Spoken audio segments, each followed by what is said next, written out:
اللهم صل على محمد وعلى آل محمد كما صليت على إبراهيم وعلى آل إبراهيم إنك حميد مجيد। আসসালামু আলাইকুম ওয়ারাহমাতুল্লাহ। রুহানি ফয়েজ চ্যানেলের সিরাত ইবনে হিশাম সিরিজের নবম পর্বে আপনাদের স্বাগত।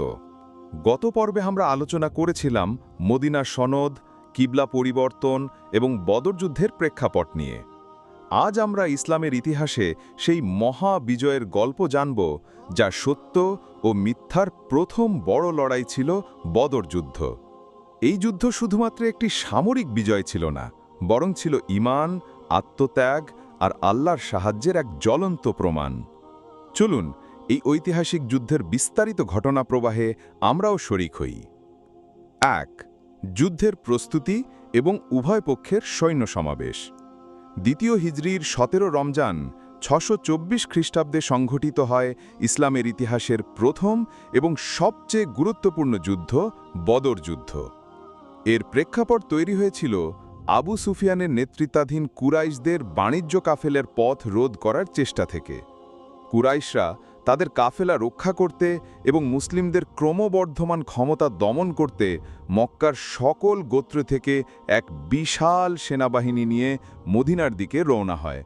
তাদের সংখ্যা ছিল প্রায় ১,০০০, যার মধ্যে ছিল সুসজ্জিত অস্ত্রশস্ত্র, অশ্বারোহী এবং শতাধিক উট। তাদের নেতৃত্বে ছিল আবু জাহেল, উতবা, সাইবা, উমাইয়া ইবনে খালাফের মতো মক্কার কুখ্যাত সর্দাররা। তাদের লক্ষ্য ছিল মুসলিমদেরকে চিরতরে নিশ্চিহ্ন করে দেওয়া। অন্যদিকে মহানবী সাল্লাল্লাহু আলাইহি ওয়াসাল্লাম যখন এই বিশাল বাহিনীর অগ্রযাত্রার খবর পেলেন, তখন তিনি সাহাবীদের সাথে পরামর্শ করলেন।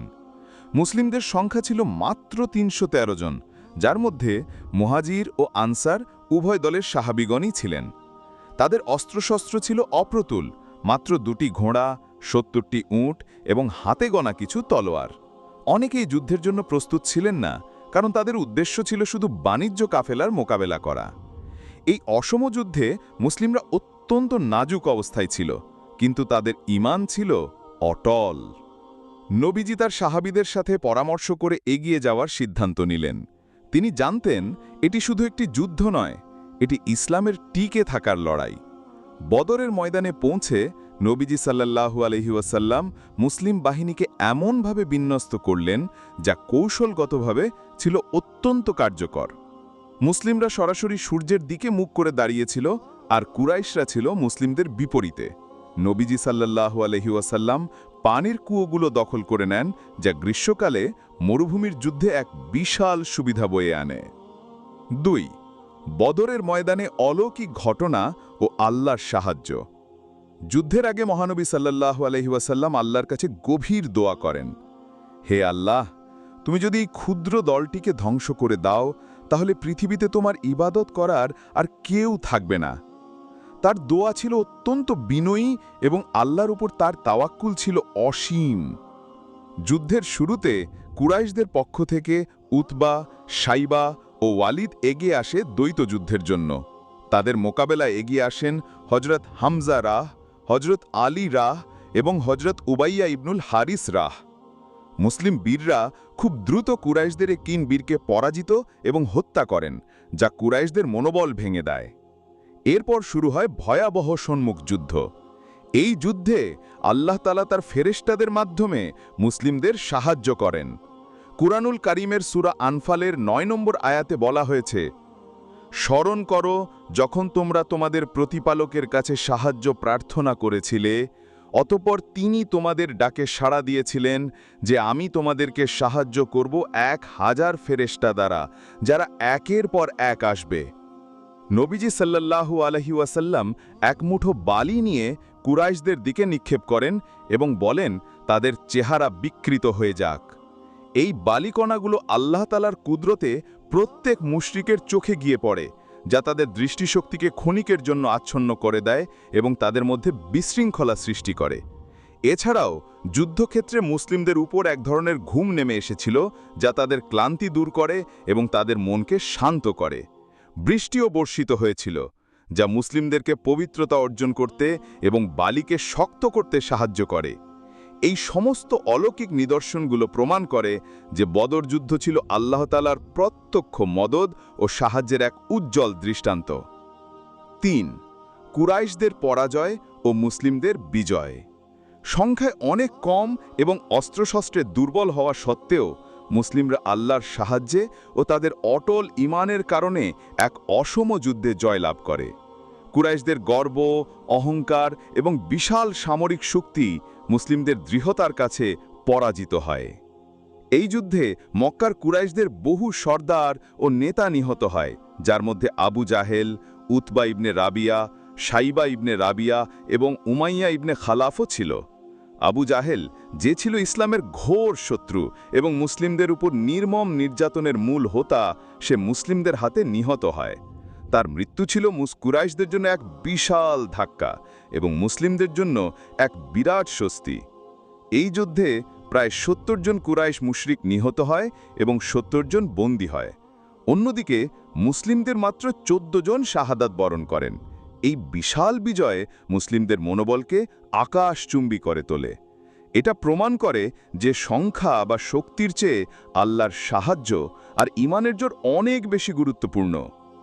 যুদ্ধের পর বন্দী কুরাইশদের সাথে মানবিক আচরণ করা হয়। নবীজি সাল্লাল্লাহু আলাইহি ওয়াসাল্লাম তাদেরকে মুক্তি দেওয়ার জন্য ৩টি শর্ত রাখেন। কেউ ফিদিয়া দিয়ে মুক্তি পাবে, কেউ মুসলিমদেরকে কুরআন শিক্ষা দিয়ে মুক্তি পাবে, আর যারা দরিদ্র তারা বিনা শর্তে মুক্তি পাবে। এই উদারতা ছিল ইসলামের মহানুভবতার এক উজ্জ্বল দৃষ্টান্ত। ৪. বদর যুদ্ধের ফলাফল ও শিক্ষা। বদর যুদ্ধ ইসলামের ইতিহাসে এক নতুন দিগন্ত উন্মোচন করে। এর ফলাফল ছিল সুদূর প্রসারী। ১. ইসলামের মর্যাদা বৃদ্ধি। এই যুদ্ধের বিজয় মুসলিমদেরকে মদিনায় একটি শক্তিশালী রাজনৈতিক ও সামরিক শক্তি হিসাবে প্রতিষ্ঠা করে। আরবের অন্যান্য গোত্রগুলো ইসলামের শক্তি উপলব্ধি করতে শুরু করে। ২. কুরাইশদের মনোবল ভেঙে যাওয়া। মক্কার কুরাইশদের অহংকার ও ক্ষমতা এই যুদ্ধে চূর্ণ হয়। তাদের অনেক নেতা নিহত হয়, যা তাদের রাজনৈতিক প্রভাবকে দুর্বল করে দেয়। ৩. মুসলিমদের আত্মবিশ্বাস বৃদ্ধি।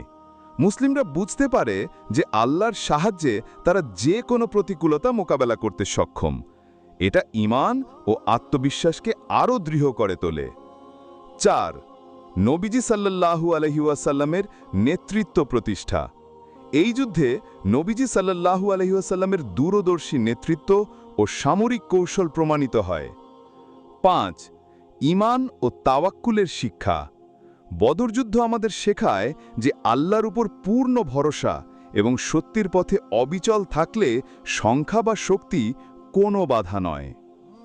সুপ্রিয় দর্শক, সিরাত ইবনে হিশামের নবম পর্বে আমরা জানলাম কিভাবে বদর যুদ্ধের মতো এক অসম লড়াইয়ে মুসলিমরা আল্লাহর সাহায্যে অভাবনীয় বিজয় লাভ করে। এই যুদ্ধ আমাদের শেখায় ঈমানের শক্তি, ধৈর্য এবং আল্লাহর উপর অবিচল ভরসার গুরুত্ব। পরবর্তী পর্বে আমরা আলোচনা করব বদর যুদ্ধের পর মদিনার ইহুদিদের ষড়যন্ত্র, উহুদ যুদ্ধের প্রেক্ষাপট এবং এর বিস্তারিত ঘটনা প্রবাহ নিয়ে। আমাদের রুহানি ফয়েজ চ্যানেলটি সাবস্ক্রাইব করে এই বরকতময় যাত্রায় আমাদের সাথেই থাকুন। আসসালামু আলাইকুম ওয়া রাহমাতুল্লাহ।